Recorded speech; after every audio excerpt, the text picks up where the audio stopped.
My name's Matt Brotherton. I am the author of the Seven Keys Saga and some other short stories. And each week on the New Writer Podcast, I'm going to tell you about my journey from relative obscurity to hopefully one day becoming a full-time author. Occasionally, we'll have guests on the show to tell us about their own writing journey, their stories, and maybe give some advice on what we can all do to move forward ourselves. This week, I'm going to talk about why I'm changing how the podcast will work. If you've been following me since August when it began, you'll know that the New Writer Podcast's identity has never been fully established. This is because I had a really glorious idea for what I wanted the podcast to be, but in execution, it didn't work out very well, and a lot of that's on me. I blame myself. See, when I first began this, I wanted to have a place where undiscovered authors could come and tell us about their work, their stories. I was never 100% sold on the idea of only talking to other authors, but I really want to encourage other people to take that pursuit of turning their passion into more, like to learn how to build a career off of what they love doing. Not to be a giant plagiarist, but I've kind of stolen my personal mission statement from Sterling and Stone, and those are the guys who create the self-publishing podcast that you might be familiar with if you're watching this. Their mission statement is to create awesome things and tell people about them. And I've always thought that was a really great way of looking at how an artist should move from beyond just being an artist with passion to being an artist with an income. So I've adopted their mission statement, but I've added to it a little bit. I want to create awesome things, tell people about it, and then encourage others to do the same. That was why I created the New Writer Podcast to begin with. I wanted a place where you didn't have to already have 1 million fans to be able to come on and connect with readers, or if you're a musician, listeners, I suppose. I didn't want to be a person who built another gateway to audiences. I wanted to help people get in front of eyeballs and get their message out there early in their career. Maybe even as practice for when they hit the big time and they're on those shows like the Creative Pain, Self-Publishing Podcast, Rocking Self-Publishing, and even at this point, Kevin Tumlinson's Wordslinger Podcast, which, honestly, Kevin's podcast does a lot of what I wanted to do. The Wordslinger Podcast has a lot of guests where they can come on and tell their stories, and I think Kevin did a much, much better job of it than I did. So I was like, if that is what you want as a podcast listener or YouTube video watcher, definitely check out the Wordslinger Podcast by Kevin Tumlinson. That's kevintumlinson.com. It is a great show, and you will really enjoy it. When I started out as a blogger back in 2010, I learned very quickly that my natural inclination is to rant about things I can't control. I like to complain, and the blog seemed like a perfectly reasonable place to complain. I tried to be entertaining as I complained because no one likes a whiner. And then I discovered a blogging initiative called Reverb 10. And what that was in December, you got 31 prompts, a daily prompt for every day in December. And they were all very personal and deep-seated. And of course, you could write them in a way that fit into whatever niche you were trying to pigeonhole your website into. But I took them as journaling prompts, and I just shared a lot of my own personal experiences and emotions. And because I did that, I actually picked up quite a few new readers and friends in the blogging world. I mean, I didn't ever go viral. I'm not a copy blogger or a pro blogger kind of guy, but I did find that you could connect better with people when you were honest about your emotions and you just shared openly with who and what you were. A couple weeks ago, I purchased a small MP3 recorder that I could carry in my pocket. It had a lapel mic, which I have since gotten rid of because it didn't work too well, and just went to using one of my cheap computer headsets for gaming to record with instead. But I bought it so that I could verbally brainstorm while driving around at night. Driving is what I do to relax. It's my alone time. I'm completely isolated when I do it. So it seemed like a good chance for me to just verbal diarrhea everything in my brain onto a recorder. And while I was doing that, I came across chunks of it that I could take out and use to post on the New Writer podcast. And because it was just me talking about what was on my mind, it felt very genuine and natural and right for me to do that. So I have been struggling with the concept of how do I move from just doing that to doing that as a full podcast. Would anybody care? Would anybody watch? And what I came to the conclusion was, first of all, I think yes, there are people out there who will care and who will watch this show, and it will help them, if for no other reason than they realize that the stuff they're struggling with is not unique to them. Other people are struggling with the same emotional and psychological issues on their journey from artist to professional artist. And secondly, I realized I don't necessarily care if anyone's watching. It helps me get better and overcome my own issues. So it seemed like a good idea for me to just do it. And maybe it would help me overcome, I've been in a little bit of a block as a writer lately, and just having this outlet to deal with those issues and maybe some public accountability would help me push through that. So that's where I decided to change the format of New Writer Podcast from being a show where I relied heavily on interviews that were not necessarily easy to get or schedule, to something where I could do interviews when the opportunity arose, but would also be able to create content when I wasn't reliant on other people. And what I came up with was I would just tell you guys what I'm doing, if it's working, if it's not, and maybe get feedback from you on how things you're experimenting with are going in your life. So let's stop to take a moment to talk about where I am. I have published 4 books. In the Seven Keys Saga series is 4 books long. I also have a couple of short stories that tie into the Seven Keys Saga. In December, I wrote a Night Before Christmas parody poem that takes place in that universe.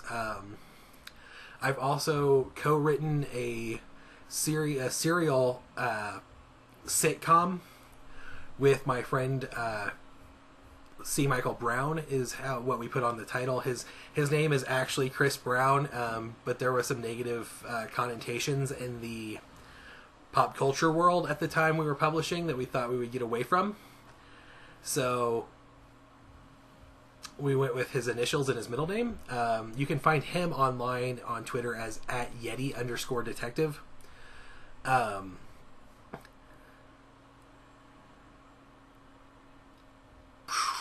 Where was I? Anyway, so I've written those 6 serialized sitcoms and a couple of other like 10 to 15,000 word short story novelettes, really. That's all I have worked on. I am in the process of writing the 5th Seven Keys Saga book. I will say it is not going well, and I am very, very behind on my deadline. I had intended to publish that book in April, and it's looking like I'm not going to finish my first draft until April. It will still have to go through to an editor and my polish before it can be published. So now I'm hoping to get a pre-order up in April. When I first sat down to start writing the Seven Keys Saga, I wrote 1 book. It was my NaNoWriMo book. And I wrote it specifically to finish a book, and then I spent 3 months editing, polishing, sending it off to a professional editor, which did not go well for me, and it has created a editorial bias for me, perhaps. But I'll get into that at another time. When I wrote that book, I knew that a series was not just like career-wise a good decision for a writer, but also my personal preference as a reader is to read in series, preferably long ongoing series that will never end. But I also didn't know if I would actually be able to finish a second book. So I wrote the first Seven Keys Saga book, Choices, to be a standalone, and then I actually took those characters in that world, jumped ahead a couple of years, and continued the series there. Book 5, and this is probably why I'm having such a hard time with it, is the end of the first chronicle of the Seven Keys Saga. A saga is a giant, multi-generational epic story, broken down into chronicles and tales. So when I'm looking at the series, which was not, like I said, I knew I was going to do one book and hoped that I could write a series, so a lot of this has not been planned out in advance, and now I'm retconning. Not retconning, because I'm not changing anything about what's been written. I'm retroactively engaging and creating an overall tale. I did a lot of world building for Seven Keys before I ever wrote it in the first place, so there's a lot of stuff I can work with. But now I'm trying to figure out how to make it a cohesive whole instead of a series of individual stories a la James Bond. So what I've done is I've got these first 4 books all work together fairly well. Really, book 1 works by itself, and then books 2 through 4 make a pretty good little trilogy in and of themselves, and I want to bookend that with book 5 and end what I'm calling the Springfield Chronicle of the Seven Keys Saga.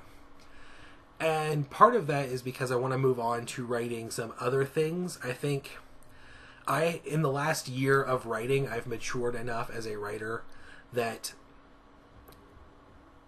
I'm looking to maybe write something a little more advanced than what I've been working on. I think if you read book 1 of the Seven Keys Saga and you read my newest short story, It Happened in Georgia, which is actually a prequel, you will see just an infinite difference in the quality of writing and the dedication to craft and polish that I've been able to learn over the last year. So part of me wants to move on to working on things that I might not have been able to write a year ago, and create a new playground for myself. But part of me is also really sad that I'm going to be taking a break and stepping back from Terry Howard and Roberto Suez and Gabriel and all of those guys and going to somewhere else. And I think that's creating a conflict in my brain as I'm trying to work on book 5. Partially because it's the end of an era for me as a writer, and that's a little sad. But more than that, I think also I need someone to kick me in the ass and say, Matt, get back to work, you know? Anyway, that's where I'm at right now as a writer. Book 1 is free on just about every platform, and you can get the second book of that series, Fallout, by signing up for the mailing list at mabrotherton.com. The direct link to the mailing list is mabrotherton.com/newsletter. And you can get that book, you can get Fallout for free by joining that mailing list if you would like. Obviously, my fiction writing is not necessarily something you have to be into if you're a fan of this podcast or if you enjoy watching this podcast. But it is part of my journey, so if you want to check it out, I want to make that as easy for you to do as possible. Like I said, you can get both of the first 2 books of my series for free, or if you're a member of Amazon Prime, you can pick up It Happened in Georgia as part of your Prime account. That is my newest piece of published writing. It is a prequel for the Seven Keys Saga, so there's no actual spoilers there. and it's probably the best illustration of where I've gotten to as a writer. In the coming months, I plan on working on finishing Seven Keys 5 and moving in a completely different direction. I also am hoping that I can reach out to more people in the writer community and get them involved in building their craft and their audience and their self-esteem, really.